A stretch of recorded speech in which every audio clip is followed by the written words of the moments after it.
सत श्री अकाल दोस्तों, मैं तुहाडा अपना दोस्त हरविंदर सिंह रोडे पेश करन जा रहा अपनी लिखी कहानी जिहदा नाम है थकावट। रज के हिम्मती सी हेमू। अपने मापिਆਂ ਵੱਲੋਂ रखे ना हिम्मत सिंह दी ਉਹਨੇ पूरी लाज रखी सी। पर जिवें कहंदे ने माया तेरे तिन नाम परसू परसा परसराम, इउं विचारे हिम्मत सिंह नूं ਉਹਦੇ पूरे ਨਾਂ तो कोई जाणदा ही नहीं सी। हेमू ना लभो ਤਾਂ ਦੂਜੀ ਪੱਤੀ ਦੇ ਬੰਦੇ ਵੀ ਝੱਟ ਪਛਾਣ ਜਾਂਦੇ, ਜਿਵੇਂ ਉਹਦੀ ਹਿੰਮਤ ਥੱਲੇ ਹੀ ਉਹਦਾ ਪੂਰਾ ਨਾਂ ਦੱਬ ਗਿਆ ਹੋਵੇ ਤੇ ਘਸਦਾ ਕਸਦਾ ਹੇਮੂ ਰਹਿ ਗਿਆ ਹੋਵੇ। ਜਦ ਕੋਈ ਉਹਨੂੰ ਦਿਹਾੜੀ ਜੋਤੇ ਤੇ ਲੈ ਜਾਂਦਾ ਤਾਂ ਉਹ ਕੰਮ ਨੂੰ ਮੂਹਰੇ ਲਾ ਛੱਡਦਾ।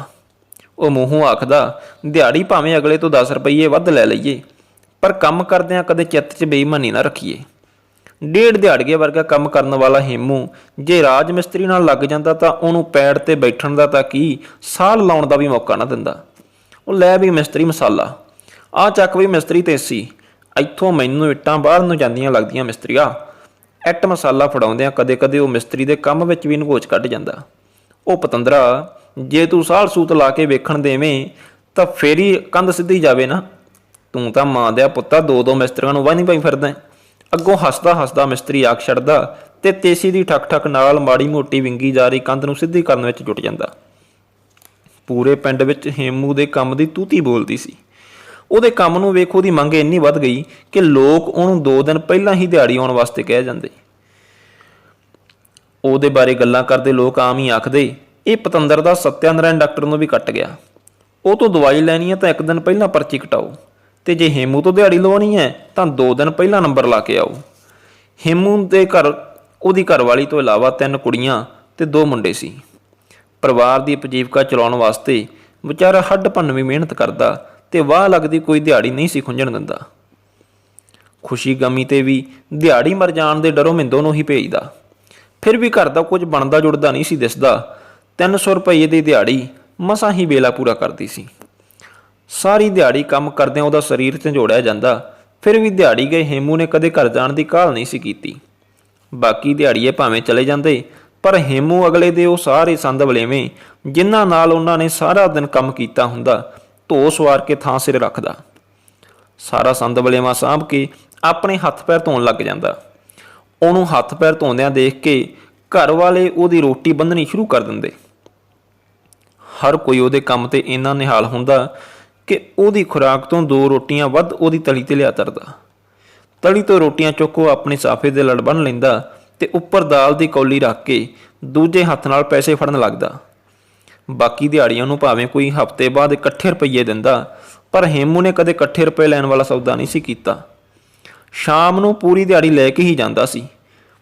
ਉਹਦੇ ਸੁਭਾਅ ਤੇ ਕੰਮ ਨੂੰ ਦੇਖਦਿਆਂ ਕਦੇ ਕਿਸੇ ਨੇ ਰੋਜ਼ ਪੈਸੇ ਦੇਣ ਤੋਂ ਇਨਕਾਰ ਵੀ ਨਹੀਂ ਸੀ ਕੀਤਾ।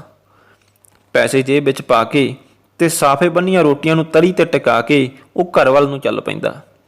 ਪਰ ਘਰ ਪਹੁੰਚਣੋਂ ਪਹਿਲਾਂ ਠੇਕੇ ਵੱਲ ਜਾਣਾ ਜਿਵੇਂ ਉਹਦਾ ਨਿਤਨੇਮ ਹੀ ਸੀ। ਕੰਮ ਉਹ ਭਾਵੇਂ ਕਿਸੇ ਦੇ ਘਰ ਕਰਦਾ ਹੋਵੇ ਤੇ ਭਾਵੇਂ ਕਿਸੇ ਦੇ ਖੇਤ। ਅੱਜ ਤੱਕ ਕਦੇ ਵੀ ਸਿੱਧਾ ਆਪਣੇ ਘਰ ਨਹੀਂ ਸੀ ਗਿਆ। ਰਾਹ 'ਚ ਜਾਂਦਿਆਂ ਉਹਦੇ ਪੈਰ ਠੇਕੇ ਵੱਲ ਮੁੜਨੋਂ ਕਦੇ ਨਹੀਂ ਰਹੇ ਸਨ। ਠੇਕੇ ਤੋਂ ਪਊਆ ਲੈ ਕੇ ਉਹ ਆਪਣੀ ਥਕਾਵਟ ਨੂੰ ਦੂਰ ਕਰਨ ਦੇ ਕੁਝ ਯਤਨ ਜਟਾਉਂਦਾ।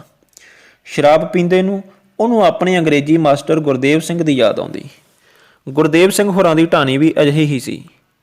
ਅੱਧੀ ਛੁੱਟੀ ਵੇਲੇ ਰੋਟੀ ਖਾਣ ਤੋਂ ਪਹਿਲਾਂ ਗਲਾਸੀ ਖੜਕਾਉਣਾ ਉਹਨਾਂ ਦਾ ਵੀ ਨਿਤਨੇਮ ਸੀ। ਜਿਹੜੇ ਜਵਾਕਾਂ ਨੂੰ ਇਹ 4 ਮਾਸਟਰ ਪੜ੍ਹਾਉਂਦੇ ਸੀ, ਉਹਨਾਂ ਦੀ 6ਵੀਂ ਘੰਟੀ ਤੀਆਂ ਵਾਂਗੂ ਲੰਘਦੀ ਸੀ। ਹੇਮੂ ਤੋਂ ਉਹਨਾਂ ਨੇ ਕਈ ਵਾਰੀ ਅਧੀਆ ਪਊਆ ਮੰਗਵਾਇਆ ਸੀ। ਸਕੂਲ ਦੇ ਸਾਹਮਣੇ ਹੀ ਸੜਕ ਨੂੰ ਪਾਰ ਕਰਕੇ ਠੇਕਾ ਸੀ। ਉਹ ਭੱਜ ਕੇ ਮਾਸਟਰਾਂ ਦੀ ਅਮਾਨਤ ਫੜ ਲਿਆਉਂਦਾ। ਇਉਂ ਉਹਦੀ ਮਾਸਟਰਾਂ ਨਾਲ ਸਾਰੇ ਮੁੰਡਿਆਂ ਤੋਂ ਵੱਧ ਬਣਨ ਲੱਗ ਪਈ। ਸਰ ਜੀ, ਮੈਨੂੰ ਸਮਝ ਨਹੀਂ ਆਉਂਦੀ, ਤੁਸੀਂ ਰੋਜ਼ ਅਧੀਆ ਪਊਆ ਮੰਗਾਉਣੇ ਹੋ, ਕੇਰਾਂ ਹੀ ਪੇਟੀ ਲਿਆ ਕੇ ਕਿਉਂ ਨਹੀਂ ਰੱਖ ਲੈਂਦੇ? ਇੱਕ ਦਿਨ ਹੇਮੂ ਨੇ ਮਜ਼ਾਕ ਕਰਦਿਆਂ ਕਿਹਾ। ਮਾਸਟਰ ਉਹਦੀ ਗੱਲ ਤੇ ਠਾਕਾ ਮਾਰ ਕੇ ਹੱਸੇ। ਉਹ ਆਮ ਹੀ ਮਾਸਟਰਾਂ ਨਾਲ ਹਾਸਾ ਠੱਠਾ ਕਰ ਲੈਂਦਾ ਸੀ। ਓਏ ਤੂੰ ਨਿਆਣਾ ਏ ਹਜੇ, ਤੈਨੂੰ ਨਹੀਂ ਇਹਨਾਂ ਗੱਲਾਂ ਦਾ ਪਤਾ। ਹੁਣ ਤਾਂ ਜਵਾਨਾ ਪਊਆ ਛੇਤੀ ਮੁੱਕ ਜਾਂਦਾ ਤੇ ਅਸੀਂ ਅੱਧਾ ਪਚੱਧਾ ਛੀਵਾਂ ਪੀੜ ਲਾ ਹੀ ਲਈਦਾ। ਤੇ ਜੇ ਪਤੰਦਰਾ ਸਾਡੇ ਮੂਹਰੇ ਪੇਟੀ ਪਈ ਹੋਈ, ਫੇਰ ਕਿਤੇ ਉਹ ਛੀਵੇਂ ਪੀੜ ਤੱਕ ਮੁੱਕ ਸਕਦੀ ਹੈ। ਤੇ ਨਾਲੇ ਜਿੰਨਾ ਚਿਰ ਮੁੱਕੀ ਨਾ ਓਨਾ ਚਿਰ ਸਾਡਾ ਉੱਠਣ ਨੂੰ ਜੀ ਕਰ ਸਕਦਾ ਹੈ। ਗੁਰਦੇਵ ਸਿੰਘ ਦੀ ਗੱਲ ਤੇ ਹੇਮੂ ਸਮੇਤ ਸਾਰੇ ਹੱਸਣ ਲੱਗ ਪਏ। ਸ਼ਾਇਦ ਇਸੇ ਕਰਕੇ ਹੀ ਹੇਮੂ ਨੇ ਕਦੇ ਪਊਏ ਤੋਂ ਵੱਧ ਨਹੀਂ ਸੀ ਪੀਤੀ। ਜਿਹਦੇ ਹੱਥ ਵਿੱਚ ਵਧੀਆ ਜਾਂ ਬੋਤਲ ਦੇਖਦਾ ਉਹਨੂੰ ਨਸੀਹਤਾਂ ਦੇਣ ਲੱਗ ਜਾਂਦਾ। ਓਏ ਬਾਈ, ਇਹਨੂੰ ਦਵਾਈ ਸਮਝ ਕੇ ਲਿਆ ਕਰੋ, ਥਕਾਵਟ ਲਾਉਣ ਨੂੰ ਤਾਂ ਪਊਆ ਹੀ ਬਹੁਤ ਹੈ, ਬਾਕੀ ਤਾਂ ਨਿਹਰਾ ਅੰਦਰ ਖਰਾਬ ਕਰਨੀ ਹੈ। ਤੁਸੀਂ ਵੇਖੋ ਬਈ ਅੱਗ ਵੱਸ ਵਿੱਚ ਹੋਵੇ ਤਾਂ ਉਹ ਤੋਂ ਜਿੰਨਾ ਮਰਜ਼ੀ ਕੰਮ ਲੈ ਲਓ, ਤੇ ਜੇ ਵੱਸੋਂ ਬਾਹਰ ਹੋ ਜੇ ਤਾਂ ਪਿੰਡਾਂ ਦੇ ਪਿੰਡ ਫੂਕ ਦਿੰਦੀ ਹੈ, ਪਿੰਡਾਂ ਦੇ ਪਿੰਡ। ਇਵੇਂ ਇਹ ਆ ਬਾਈ ਸਿਆ। ਉਹਦੀਆਂ ਨਸੀਹਤਾਂ ਵਿੱਚੋਂ ਗੂੜ੍ਹ ਗਿਆਨ ਝਲਕਦਾ। ਪੜ੍ਹਿਆ ਭਾਵੇਂ ਉਹ 9 ਜਮਾਤਾਂ ਵੀ ਪੂਰੀਆਂ ਨਹੀਂ ਸੀ, ਪਰ ਗੱਲਾਂ ਵਿੱਚ ਕਿਸੇ ਡਿਗਰੀ ਹੋਲਡਰ ਤੋਂ ਘੱਟ ਨਹੀਂ ਸੀ ਲੱਗਦਾ। ਅਗਲਾ 2-4 ਮਿੰਟ ਉਹਦੇ ਵੱਲ ਖਿਆਲ ਕਰਦਾ ਤੇ ਫਿਰ ਇਉਂ ਪਾਸਾ ਵੱਟ ਲੈਂਦਾ ਜਿਵੇਂ ਉਸ ਨੂੰ ਡਰ ਹੋਵੇ ਮਤਾ ਨੰਗ ਮਲੰਗ ਹੇਮੂ ਉਹ ਤੋਂ ਪੈਗ ਹੀ ਮੰਗ ਲਵੇ। ਪਰ ਹੇਮੂ ਨੇ ਕਦੇ ਕਿਸੇ ਕੋਲੋਂ ਅਜਿਹੀ ਝਾਕ ਨਹੀਂ ਸੀ ਰੱਖੀ। ਉਹਨੂੰ ਤਾਂ ਸਗੋਂ ਬੋਤਲਾਂ ਡਕਾਰ ਕੇ ਲਿਟਣ ਵਾਲੇ ਬੰਦੇ ਚੰਗੇ ਹੀ ਨਹੀਂ ਸੀ ਲੱਗਦੇ। ਥੋੜ੍ਹੀ ਜਿਹੀ ਪੀ ਕੇ ਸਰੂਰ ਲੈਣ ਨੂੰ ਉਹ ਸ਼ਾਹੀ ਢੰਗ ਨਾਲ ਪੀਣੀ ਸਮਝਦਾ ਸੀ। ਆਪਣਾ ਪਊਆ ਮੁੱਕਦਿਆਂ ਹੀ ਉਹ ਘਰ ਵੱਲ ਨੂੰ ਕਦਮ ਮੋੜ ਲੈਂਦਾ। ਘਰ ਪਹੁੰਚਦਾ ਤਾਂ ਜਵਾਕ ਲੱਤਾਂ ਨੂੰ ਚਿੰਬੜ ਜਾਂਦੇ। ਕੱਲੇ ਕੱਲੇ ਜਵਾਕ ਦੀ ਪਿੱਠ ਤੇ ਥਾਪੜਾ ਦਿੰਦਾ। ਫਿਰ ਉਹਨਾਂ ਨੂੰ ਲੱਤਾਂ ਨਾਲੋਂ ਲਾਹ ਕੇ ਲੜ ਨਾਲੋਂ ਰੋਟੀਆਂ ਖੋਲ ਮਿੰਦੋ ਨੂੰ ਫੜਾ ਦਿੰਦਾ ਤੇ ਆਪ ਮੰਜੇ ਤੇ ਚੁਫਾਲ ਡਿੱਗ ਪੈਂਦਾ। ਜਵਾਕ ਥੱਕੇ ਟੁੱਟੇ ਹੇਮੂ ਦੇ ਮੰਜੇ ਤੇ ਜਾ ਚੜ੍ਹਦੇ। ਉਹਦੇ ਕੋਲ ਸ਼ਿਕਾਇਤਾਂ ਦੀ ਪੰਡ ਖੋਲ ਕੇ ਬੈਠ ਜਾਂਦੇ। ਕੋਈ ਆਖਦਾ, ਡੈਡੀ ਅੱਜ ਪਾਂਪੂ ਵਾਲਾ ਭਾਈ ਫਿਰਦਾ ਸੀ ਤੇ ਮੰਮੀ ਨੇ ਸਾਨੂੰ ਕੁਲਫੀ ਨਹੀਂ ਲੈ ਕੇ ਦਿੱਤੀ। ਕੋਈ ਕਹਿੰਦਾ, ਡੈਡੀ ਦੂਜੇ ਜਵਾਕ ਸਕੂਲ ਪੈਸੇ ਲੈ ਕੇ ਆਉਂਦੇ ਆ ਤੇ ਉੱਥੋਂ ਚੀਜ਼ੀ ਲੈ ਕੇ ਖਾਂਦੇ ਆ ਤੇ ਸਾਨੂੰ ਤਾਂ ਮੰਮੀ ਪਰਈਆ ਨਹੀਂ ਦੇ ਕੇ ਭੇਜਦੀ। ਗੁਰਬਤ ਤੇ ਥਕਾਵਟ ਦਾ ਮਾਰਿਆ ਹੇਮੂ ਜਵਾਕਾਂ ਦੀਆਂ ਗੱਲਾਂ ਅਣਸੁਣੀਆਂ ਕਰਕੇ ਪਿਆ ਰਹਿੰਦਾ। ਜਵਾਕ ਵਾਰ-ਵਾਰ ਉਹਨੂੰ ਹਲਾਉਣਦਿਆਂ ਆਪਣੇ ਸ਼ਿਕਵੇ ਜਾਰੀ ਰੱਖਦੇ। ਜ਼ਿਆਦਾ ਹੀ ਜਿੱਦ ਕਰਨ ਤੇ ਉਹ ਜਵਾਕਾਂ ਨੂੰ ਸਮਝਾਉਣ ਬੈਠ ਜਾਂਦਾ, ਪੁੱਤ ਇਹ ਜੀਭ ਦਾ ਸਵਾਦ ਬਹੁਤ ਮਾੜਾ ਏ, ਇਹ ਤਾਂ ਘਰ ਪੱਟ ਦਿੰਦਾ ਹੈ ਘਰ। ਅਸੀਂ ਤੇ ਕੇ ਵੇਖ ਲਓ, ਇਹਨਾਂ ਦੇ ਘਰੇ ਕਿਸੇ ਵੇਲੇ ਭੁਰਜੀਆਂ ਬਣਦੀਆਂ ਸੀ। ਕੁੱਕੜ ਧਰੇ ਬਿਨਾਂ ਉਹਨਾਂ ਨੂੰ ਰੋਟੀ ਦਾ ਸਵਾਦ ਨਹੀਂ ਸੀ ਆਉਂਦਾ। ਆਏ ਗਏ ਵੇਲੇ ਬੱਕੜਾ ਦਿੰਦੇ ਸੀ ਬੱਕਰਾ। ਚੱਤੋ ਪੈਰ ਦਾਲਾਂ ਸਬਜ਼ੀਆਂ ਨੂੰ ਤੜਕੇ ਲੱਗਦੇ ਰਹਿੰਦੇ ਸੀ। ਤੇ ਅੱਜ ਵੇਖ ਲਓ, ਉਸੇ ਘਰੇ ਭੰਗ ਭੁੱਜਦੀ ਹੈ ਭੰਗ। ਤਾਂ ਹੀ ਤੁਹਾਨੂੰ ਕਹੀਦਾ ਬਈ ਪੁੱਤ ਸਿਆਣੇ ਬਣੋ ਸਿਆਣੇ। ਸੀਤੇ ਨੰਬਰਦਾਰ ਦੇ ਘਰ ਵੱਲ ਨੂੰ ਚੁੱਕੀ ਬਾਂਹ ਨੂੰ ਥੱਲੇ ਕਰਦਿਆਂ ਫਿਰ ਬੋਲਦਾ, ਜਦੋਂ ਤੁਸੀਂ ਪੜ੍ਹ ਲਿਖ ਕੇ ਫੇਰ ਭਾਵੇਂ ਜਿੱਡੇ ਵੱਡੇ ਮਰਜ਼ੀ ਹੋਟਲਾਂ ਤੋਂ ਖਾਈ ਜਾਇਓ, ਫੇਰ ਨਹੀਂ ਕੋਈ ਤੋਟ ਆਉਂਦੀ। ਇਹ ਵਾਕ ਬੋਲਦਿਆਂ ਉਹਦਾ ਗੱਚ ਭਰ ਆਉਂਦਾ। ਉਹਨੂੰ ਆਪਣੀਆਂ ਅਧੂਰੀਆਂ ਰਹਿ ਗਈਆਂ ਸਦਰਾਂ ਯਾਦ ਆਉਣ ਲੱਗਦੀਆਂ। ਉਹਨੂੰ ਉਹ ਵੇਲਾ ਯਾਦ ਆਉਂਦਾ ਜਦੋਂ ਉਹਦੇ ਬਾਪ ਮੰਗਾ ਸਿੰਘ ਨੇ ਉਹਨੂੰ 8ਵੀਂ ਤੋਂ ਬਾਅਦ ਸ਼ਹਿਰ ਦੇ ਸਕੂਲ ਵਿੱਚ ਲਾ ਦਿੱਤਾ ਸੀ।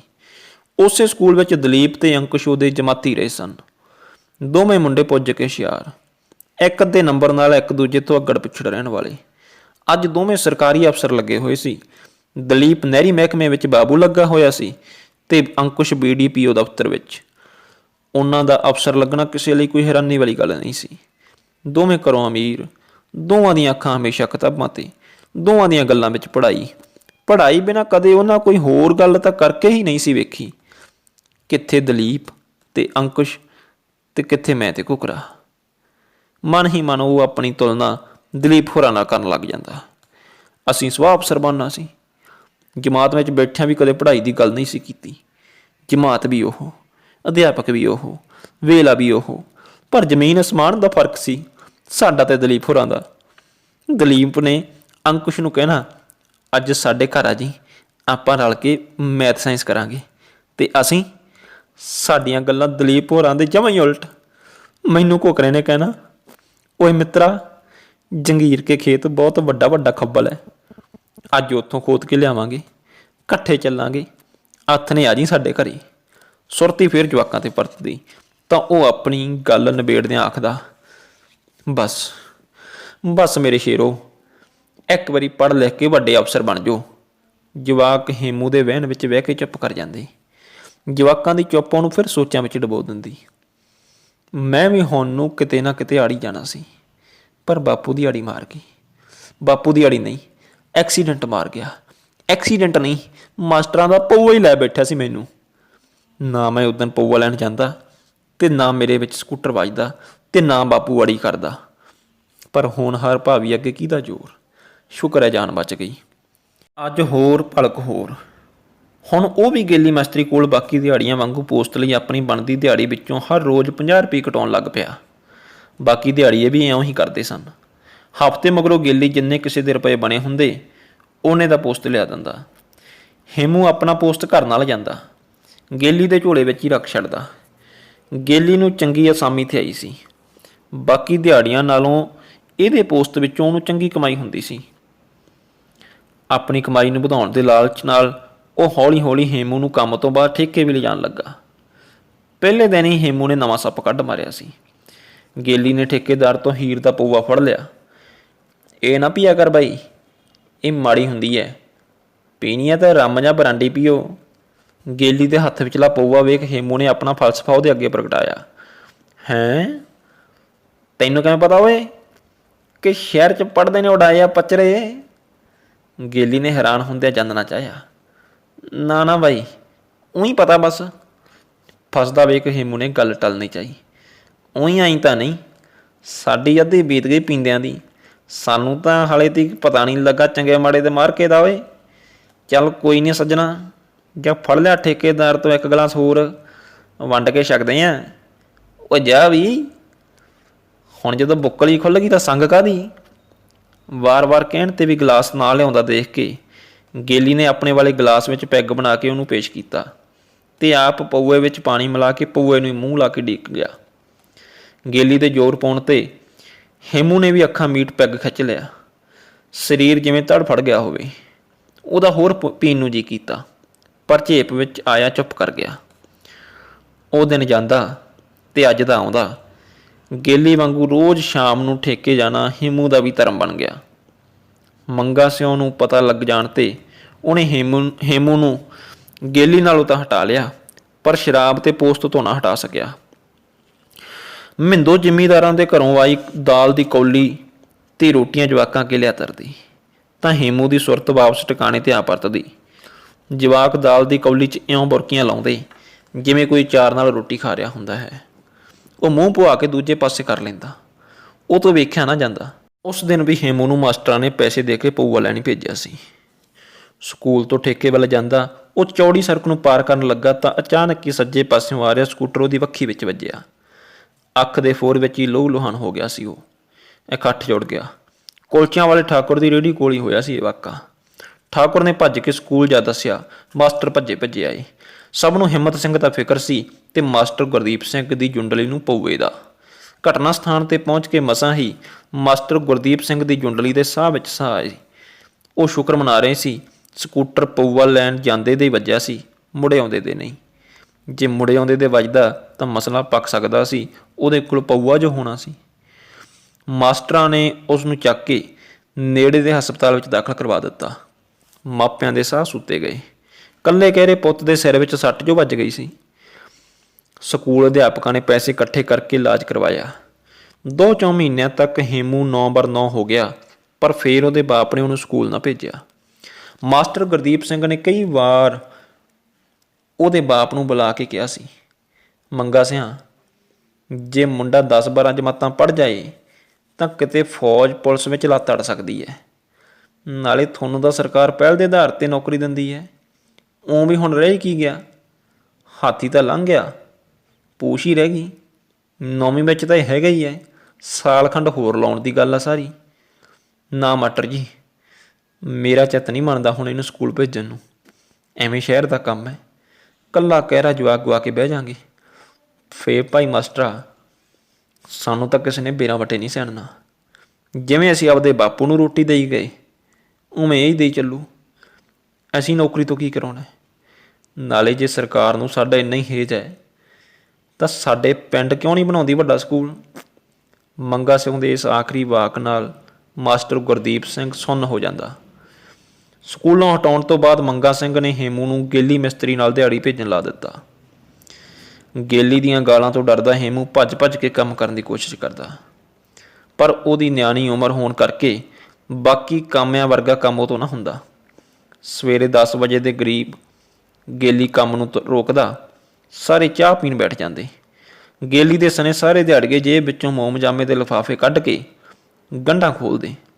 ਲਿਫਾਫੇ ਵਿੱਚ ਖਾਕੀ ਰੰਗ ਦਾ ਚੂਰਨ ਹੁੰਦਾ।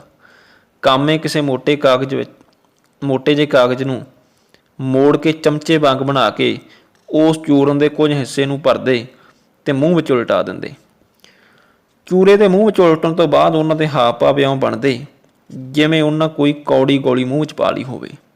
ਫਿਰ ਜਲਦੀ ਨਾਲ ਚਾਹ ਦੇ ਸੜਾਕੇ ਮਾਰਦੇ ਤੇ ਮਾਲ ਅੱਗੇ ਲੰਘ ਜਾਂਦਾ। ਚਿਹਰਿਆਂ 'ਤੇ ਖੁਸ਼ੀ ਪਰਤ ਆਉਂਦੀ। ਜੇ ਕਿਸੇ ਕੋਲ ਚੂਰਨ ਨਾ ਹੁੰਦਾ ਤਾਂ ਉਹ ਦੂਜੇ ਤੋਂ ਮੰਗ ਲੈਂਦਾ। ਲੈ ਉਹ ਮੰਗੇ ਕਿਆ, ਐਵੇਂ ਲੱਤਾਂ ਦੀਆਂ ਘੜੀਸਦਾ ਫਿਰਦਾ ਰਹਿਣਾ, ਆ ਖਾ, ਪੂਰਾ ਜਾਨ ਆਵੇ ਤੇਰੇ ਵਿੱਚ ਵੀ। ਇੱਕ ਦਿਨ ਚਾਹ ਪੀਣ ਲੱਗਿਆਂ ਗੇਲੀ ਨੇ ਕਾਟ ਭਰਦਿਆਂ ਹੇਮੂ ਮੂਹਰੇ ਕਰ ਦਿੱਤਾ। ਹੇਮੂ ਸੰਗਦਾ ਹੋਇਆ ਨਾ ਨੁੱਕਰ ਕਰਨ ਲੱਗਾ, ਓਏ ਖਾਲਾ ਖਾਲਾ ਕੰਜਰਾ, ਇਹ ਕਰੰਟ ਕੱਢ ਕਾਟ ਹੈ, ਬੰਦੇ 'ਚ ਫੁਰਤੀ ਲਿਆਂਦਾ ਫੁਰਤੀ। ਦਿਹਾੜੀਆਂ ਵਿੱਚੋਂ ਸੇਮਾ ਬੋਲਿਆ ਸੀ। ਉਹਦੇ ਮਗਰ ਹੀ ਦੂਜਾ ਦਿਹਾੜੀਆ। ਹੇਮੂ ਨੇ ਗੇਲੀ ਤੋਂ ਕਾਟ ਫੜਦਿਆਂ ਆਪਣੇ ਮੁੱਖ ਵਿੱਚ ਉਲਟਾ ਲਿਆ। ਮੂੰਹ ਬੱਕ ਬੱਕੇ ਚੂਰਨ ਨਾਲ ਅੱਟਿਆ ਗਿਆ ਸੀ। ਚੂਰਨ ਨਾ ਅਗਾਂਹ ਜਾਵੇ ਨਾ ਪਿਛਾਂਹ। ਸੇਮੇ ਨੇ ਹੱਥ ਲਾਉਂਦਿਆਂ ਜਲਦੀ ਜਲਦੀ ਚਾਹ ਦਾ ਸੁਡਾਕਾ ਮਾਰਨ ਦਾ ਇਸ਼ਾਰਾ ਕੀਤਾ।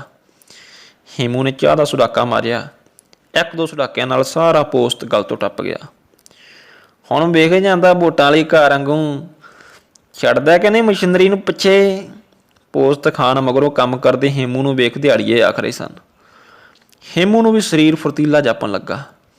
ਪਤਾ ਨਹੀਂ ਇਹ ਫੁਰਤੀ ਪੋਸਤ ਕਰਕੇ ਸੀ ਜਾਂ ਗੇਲੀ ਤੇ ਦਿਹਾੜੀਆਂ ਵੱਲੋਂ ਦਿੱਤੀ ਜਾ ਰਹੀ ਹਿੱਲਾਸ਼ੇਰੀ ਕਰਕੇ। ਜਵਾਕਾਂ ਤੋਂ ਬਾਅਦ ਮਿੰਦੋ ਹੇਮੂ ਨੂੰ ਰੋਟੀ ਫੜਾਉਂਦੀ ਤਾਂ ਉਹ ਜੇਬ ਵਿੱਚੋਂ 150 ਰੁਪਇਆ ਕੱਢ ਮਿੰਦੋ ਦੀ ਤਲੀ ਤੇ ਰੱਖ ਦਿੰਦਾ। ਮਿੰਦੋ ਰੁਪਏ ਫੜਦੀ ਹੋਈ ਚਿੱਤ 'ਚ ਪਹਿਲਾਂ ਠੇਕੇਦਾਰ ਨੂੰ ਗਾਲ ਕੱਢਦੀ ਤੇ ਫਿਰ ਹੇਮੂ ਵੱਲ ਇਉਂ ਝਾਕਦੀ ਜਿਵੇਂ ਕਹਿ ਰਹੀ ਹੋਵੇ, ਆਪ ਤੈਨੂੰ ਇਕੱਲੇ ਨੂੰ 150 ਤੇ ਸਾਨੂੰ 6 ਜਣਿਆਂ ਨੂੰ 150। ਵਾਹ ਉਹ ਸਾਬੀਆ। ਮਿੰਦੋ ਦੀਆਂ ਅੱਖਾਂ ਤਾੜਦਿਆਂ ਹੇਮੂ ਤੋਂ ਵੀ ਰਿਹਾ ਨਾ ਜਾਂਦਾ।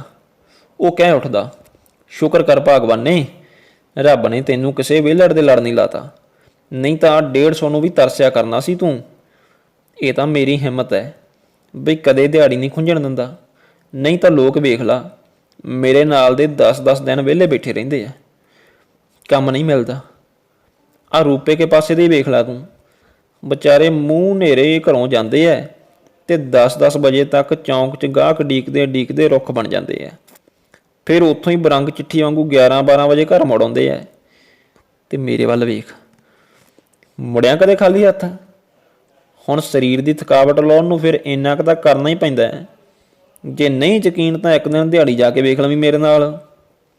ਨਾ ਰੱਬ ਦਿਆ ਬੰਦਿਆ, ਤੈਨੂੰ ਥਕਾਵਟ ਲਾਉਣ ਨੂੰ ਇਹੀ ਤੇ ਆਈ ਹੈ, ਉੱਥੋਂ 50-60 ਰੁਪਈਆਂ ਦੇ ਕੇਲੇ ਸੇਬ ਖਾ ਆਇਆ ਕਰ, ਨਾਲੇ ਤਾਂ 100 ਰੁਪਈਆ ਵੱਧ ਬਚੇ ਤੇ ਨਾਲੇ ਸਿਹਤ ਵਧੀਆ ਰਵੇ। ਹੋਰ ਨਹੀਂ ਤਾਂ ਜਵਾਕਾਂ ਨੂੰ ਹੀ ਲਿਆ ਦਿਆ ਕਰ, ਕਦੇ 15ਵੀਂ ਦਿਨੀ ਵਿਚਾਰੇ ਬਲੂੰਗੜਿਆਂ ਵਾਂਗੂ ਲੇੜੜੀਆਂ ਕੱਢਦੇ ਰਹਿੰਦੇ ਸਾਰਾ ਦਿਨ। ਲੈ ਦੱਸ, ਉਹ ਕਮਲੀਏ ਲੋਕੇ, ਕਿੱਥੇ ਸੇਬ ਕੇਲੇ ਤੇ ਕਿੱਥੇ ਸੇਬ ਕੇਲਿਆਂ ਦਾ ਅਰਕ ਹੈ ਕੋਈ ਮੇਲ? ਭਗਵਾਨ ਨੇ ਸੇਬ ਕੇਲੇ ਥਕਾਵਟਾਂ ਨਹੀਂ ਲਾਉਂਦੇ। ਬਾਕੀ ਜੇ ਮੈਂ ਜਵਾਕਾਂ ਨੂੰ ਲਿਆ ਕੇ ਦੇਣ ਲੱਗ ਪਿਆ ਨਾ ਤਾਂ ਇਹਨਾਂ ਨੂੰ ਸਵਾਦ ਪੈ ਜੂ, ਤੇ ਸਵਾਦ ਤਾਂ ਕਮਲੀਏ ਘਰ ਪੱਟ ਦਿੰਦਾ ਘਰ। ਆ ਵੇਖਿਆ ਨਹੀਂ ਸੀ ਤੇ ਕਿ ਉਹ ਉਹੀ ਵਾਰਤਾ ਫਿਰ ਛਿੜ ਬੈਠਦਾ। ਅੱਜ ਹੇਮੂ ਮਹਿੰਦਰ ਸਿੰਘ ਦੇ ਗਿਆ ਹੋਇਆ ਸੀ। ਨਰਮਾ ਗੁੱਡਣਾ ਸੀ ਮਹਿੰਦਰ ਸਿੰਘ ਦੇ ਖੇਤ। ਆਮ ਵਾਂਗ ਕੰਮ ਉਹਦੇ ਮੂਹਰੇ ਲੱਗਾ ਹੋਇਆ ਸੀ। ਜਿੰਨੇ ਚਿਰ ਵਿੱਚ ਮਹਿੰਦਰ ਸਿੰਘ ਇੱਕ ਪਾਂਤ ਲਾਉਂਦਾ, ਓਨੇ ਚਿਰ 'ਚ ਹੇਮੂ 2 ਲਾ ਦਿੰਦਾ। 1 ਵੱਜ ਚੱਲਿਆ ਸੀ। ਹੇਮੂ ਨੇ ਜੋਤੇ ਵਿੱਚ ਵੀ ਦਿਹਾੜੀ ਵਰਗਾ ਕੰਮ ਨਿਬੇੜ ਛੱਡਿਆ। ਮਹਿੰਦਰ ਦਾ ਦਿਲ ਐਡਾ ਖੁਸ਼ ਹੋਇਆ ਕਿ ਉਹਨੇ ਜੋਤਾ ਲਵਾ ਕੇ 200 ਦੀ ਥਾਂ 250 ਰੁਪਏ ਹੇਮੂ ਦੀ ਤਲੀ ਤੇ ਰੱਖ ਦਿੱਤੇ। ਹੇਮੂ ਵੀ ਪੂਰਾ ਬਾਗੋ ਬਾਗ ਹੋ ਗਿਆ। ਹੁਬਕਲੀ ਮਾਰ ਸਾਈਕਲ ਤੇ ਚੜ੍ਹਿਆ ਤਾਂ ਸਾਈਕਲ ਦੀ ਚਾਲ ਅੱਗੇ ਨਾਲੋਂ ਤੇਜ਼ ਤੇ ਸੁਹਾਵੀ ਜਾਪੀ। ਮਨ ਵਿੱਚ ਅਥਾਹ ਚਾਅ ਮੁੱਡ ਰਿਹਾ ਸੀ। ਬਥੇਰਾ ਚਿਰ ਹੋ ਗਿਆ ਹਿੰਮਤ ਸਿਆਂ ਸੁੱਕੇ ਪਊਏ ਪੀਂਦਿਆਂ। ਅੱਜ ਪਊਏ ਨਾਲ ਲੱਕੜ ਗੋਭੀ ਵੀ ਚੱਲੇ। ਸ਼ਾਹੀ ਢੰਗ ਨਾਲ ਵੀ ਤਾਂ ਖਾਣਾ ਪੀਣਾ ਚਾਹੀਦਾ ਕਦੇ ਬੰਦੇ ਨੂੰ। ਇੱਥੋਂ ਹੋਰ ਲੈ ਵੀ ਕੀ ਜਾਣਾ, ਕੀ ਪਤਾ ਕਦੋਂ ਭੌਰ ਉੱਡ ਜੇ। ਠੇਕੇ ਪਹੁੰਚਿਆ ਤਾਂ ਠੇਕੇ ਨੂੰ ਲੱਗਾ ਅੱਧੇ ਸੇਰ ਦਾ ਜਿੰਦਰਾ ਉਹਦੇ ਮੱਥੇ ਨੂੰ ਹੋਰ ਵੱਟ ਚੜਾ ਗਿਆ। ਠੇਕੇ ਵੱਲ ਆਉਂਦਿਆਂ ਜਿਹੜੀ ਥਕਾਵਟ ਉਹਨੂੰ ਭੁੱਲ ਹੀ ਗਈ ਸੀ, ਉਹ ਹੁਣ ਦੁੱਗਣੀ ਹੋ ਗਈ ਜਾਪਦੀ ਸੀ। ਸਾਈਕਲ ਦਾ ਸਟੈਂਡ ਲਾ ਕੇ ਆਪ ਤੂਤ ਦੀ ਛਾਵੇਂ ਬੈਠ ਗਿਆ।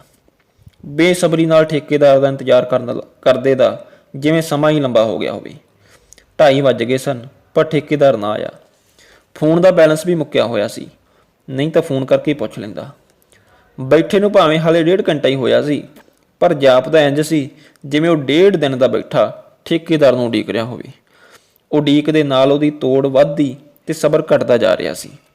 ਕਦੇ ਉਹਦਾ ਜੀ ਕਰਦਾ ਸ਼ਹਿਰੋਂ ਜਾ ਕੇ ਪੀ ਆਵੇ, ਪਰ ਐਡੀ ਤੋੜ ਵਿੱਚ 8-9 ਮੀਲ ਦੀ ਬਾਟ ਕਿਹੜਾ ਹੁਣੇ ਨਿਬੜ ਜੂ। ਸੋਚਦਿਆਂ ਉਹ ਫਿਰ ਆਪਣੇ ਮਨ ਨੂੰ ਟਿਕਾਉਣ ਦੇ ਯਤਨ ਜਟਾਉਂਦਾ। ਤੂੰ ਥੱਲੇ ਬੈਠੇ ਦੀ ਨਿਗਾਹ ਦੂਰੋਂ ਆ ਰਹੇ ਮੋਟਰਸਾਈਕਲ ਤੇ ਪਈ। ਉਹ ਜਲਦੀ ਨਾਲ ਉੱਠਿਆ ਤੇ ਮੋਟਰਸਾਈਕਲ ਨੂੰ ਹੱਥ ਦੇਣ ਲੱਗਾ। ਹਾਂਜੀ ਬਾਈ, ਕਿੱਥੇ ਜਾਣਾ ਹੈ? ਮੋਟਰਸਾਈਕਲ ਸਵਾਰ ਮੁੰਡੇ ਨੇ ਰੁਕਦਿਆਂ ਕਿਹਾ। ਨਹੀਂ ਵੀਰ, ਜਾਣਾ ਤਾਂ ਕਿਤੇ ਨਹੀਂ, ਬਾਈ ਬਣ ਕੇ ਆ ਠੇਕੇਦਾਰ ਦਾ ਨੰਬਰ ਹੀ ਮਿਲਾ ਦੇ ਯਾਰ। ਉਹਨੇ ਮੁੰਡੇ ਮੂਹਰੇ ਹਾਲਾ ਕੱਢਿਆ। ਮੁੰਡੇ ਨੇ ਨੰਬਰ ਡਾਇਲ ਕਰਕੇ ਫੋਨ ਹੇਮੂ ਨੂੰ ਫੜਾ ਦਿੱਤਾ। ਅੱਗੋਂ ਠੇਕੇਦਾਰ ਨੇ ਝੱਟ ਹੇਮੂ ਦੀ ਆਵਾਜ਼ ਪਛਾਣ ਲਈ। ਉਹ ਬਾਈ ਹੇਮ ਸਿਆਂ, ਅੱਜ ਤਾਂ ਆਉਣਾ ਨਹੀਂ ਮੈਂ। ਕਿਉਂ ਬਾਈ, ਕੀ ਗੱਲ ਹੋ ਗਈ? ਉਹ ਗੱਲ ਤਾਂ ਕੁਛ ਨਹੀਂ ਹੇਮ ਸਿਆਂ, ਅੱਜ ਹੜਤਾਲ ਆ ਸਾਡੀ। ਯਾਰ ਅੱਜ ਤਾਂ ਮੈਂ ਜ਼ਿਆਦਾ ਪੈਸੇ ਵਟਾਉਣ ਆਇਆ ਸੀ ਤੇ ਤੂੰ ਪਤੰਦਰਾ। ਚੱਲ ਫਿਰ ਯਾਰ ਸ਼ਹਿਰ ਜਾ ਕੇ ਵੇਖਦੇ ਆਂ, ਉੱਥੋਂ ਤਾਂ ਬਣ ਜੂ ਕੰਮ ਕਿ ਨਹੀਂ। ਉਹ ਨਹੀਂ, ਸਾਰੇ ਠੇਕੇਦਾਰਾਂ ਦੀ ਹੜਤਾਲ ਆ ਹੇਮ ਸਿਆਂ, ਐਵੇਂ ਨਾ ਲੱਤਾਂ ਕਢਾਉਂਦਾ ਫਿਰੀ। ਕੱਲ੍ਹ ਆ ਜੀ, ਭਾਵੇਂ ਪੇਟੀ ਲੈ ਜੀ। ਠੇਕੇਦਾਰ ਨੇ ਗੱਲ ਮੁਕਾਉਣ ਦੇ ਰੋਹ ਵਿੱਚ ਕਿਹਾ। ਪਤਾ ਤਾਂ ਉਹਨੂੰ ਵੀ ਸੀ ਪਊਏ ਲੈਣ ਵਾਲਾ ਪੇਟੀ ਲੈਣ ਕਿੱਥੋਂ ਆ ਸਕਦਾ ਹੈ। ਉਹਦਾ ਫੋਨ ਸੁਣ ਹੇਮੂ ਨਿੰਮੂ ਝੋਣਾ ਹੋਇਆ ਸਾਈਕਲ ਤੇ ਪਲਾਕੀ ਮਾਰ ਘਰ ਵੱਲ ਨੂੰ ਤੁਰ ਪਿਆ। ਘਰ ਜਾਂਦਿਆਂ ਹੀ ਜਵਾਕ ਲੱਤਾਂ ਨੂੰ ਇਉਂ ਚੁੰਬੜ ਗਏ ਜਿਵੇਂ ਗੁੜ ਨੂੰ ਮੱਖੀਆਂ। ਜਿਹਨੂੰ ਉਹ ਥਾਪੀ ਦੇ ਦਿੰਦਾ ਉਹ ਲੱਤਾਂ ਨਾਲੋਂ ਲੈ ਕੇ ਫੇਰ ਖੇਡ ਲੱਗ ਜਾਂਦਾ। ਸਾਰਿਆਂ ਜਵਾਕਾਂ ਨੂੰ ਪਿਆਰ ਦੇ ਕੇ ਆਪ ਮੰਜੇ ਤੇ ਡਿੱਗ ਪਿਆ। ਮਿੰਦੋ ਨੇ ਹੇਮੂ ਦਾ ਉਤਰਿਆ ਚਿਹਰਾ ਵੇਖ ਅੰਦਾਜ਼ਾ ਲਾਇਆ, ਜੱਟ ਨੇ ਪੈਸੇ ਘੱਟ ਦਿੱਤੇ ਹੋਣੇ ਆ। ਉਹ ਪਾਣੀ ਲੈ ਕੇ ਹੇਮੂ ਕੋਲ ਆਈ। ਹਾਲੇ ਚਿਹਰੇ ਦੀ ਉਦਾਸੀ ਬਾਰੇ ਪੁੱਛਣ ਹੀ ਲੱਗੀ ਸੀ ਕਿ ਬਾਹਰ ਗਲੀ ਵਿੱਚੋਂ ਪਾਂ ਦੀ ਆਵਾਜ਼ ਆਈ। ਜਵਾਕ ਦੜੰਗੇ ਲਾਉਂਦੇ ਹੇਮੂ ਕੋਲ ਆਏ ਤੇ ਹਾੜੇ ਕੱਢਣ ਲੱਗੇ। ਡੈਡੀ ਬਣ ਕੇ ਤੂੰ ਤਾਂ ਲੈ ਦੇ ਕੁਲਫੀ, ਮੰਮੀ ਤਾਂ ਲੈ ਕੇ ਨਹੀਂ ਦਿੰਦੀ। ਹੇਮੂ ਦਾ ਸਿਰ ਬਿਨਾਂ ਕਿਸੇ ਨਾ ਨੁੱਕਰ ਦੇ ਹਾਂ ਵਿੱਚ ਹਿੱਲ ਗਿਆ। ਬਸ ਹਾਂ ਦੀ ਦੇਰ ਸੀ। ਹੇਮੂ ਦਾ ਛੋਟਾ ਮੁੰਡਾ ਭੱਜ ਕੇ ਕੁਲਫੀ ਵਾਲੇ ਨੂੰ ਬੁਲਾ ਲਿਆਇਆ। 5 ਜਵਾਕ ਕੁਲਫੀ ਵਾਲੇ ਦੀ ਰੇਹੜੀ ਨਾਲ ਝੂਟਦੇ ਹੋਏ ਸੋਲੇ ਗਾਉਣ ਲੱਗੇ। ਹੇਮੂ ਨੇ ਜੇਬ ਵਿੱਚੋਂ 50 ਦਾ ਨੋਟ ਕੱਢ ਕੁਲਫੀ ਵਾਲੇ ਦੇ ਹੱਥ ਫੜਾ ਦਿੱਤਾ ਤੇ ਬਾਕੀ 200 ਮਿੰਦੋ ਦੀ ਮੁੱਠੀ ਵਿੱਚ ਦੇ ਦਿੱਤੇ।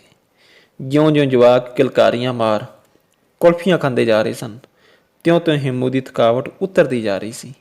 ਚੰਦ ਪਲਾਂ ਵਿੱਚ ਉਹਦਾ ਸਰੀਰ ਹੌਲੇ ਫੁੱਲ ਵਰਗਾ ਹੋ ਗਿਆ। ਸਮਾਪਤ। ਚੌਹਾਨ ਇੰਟਰਟੇਨਮੈਂਟ, ਤੁਹਾਡਾ ਆਪਣਾ, ਤੁਹਾਡੇ ਲਈ।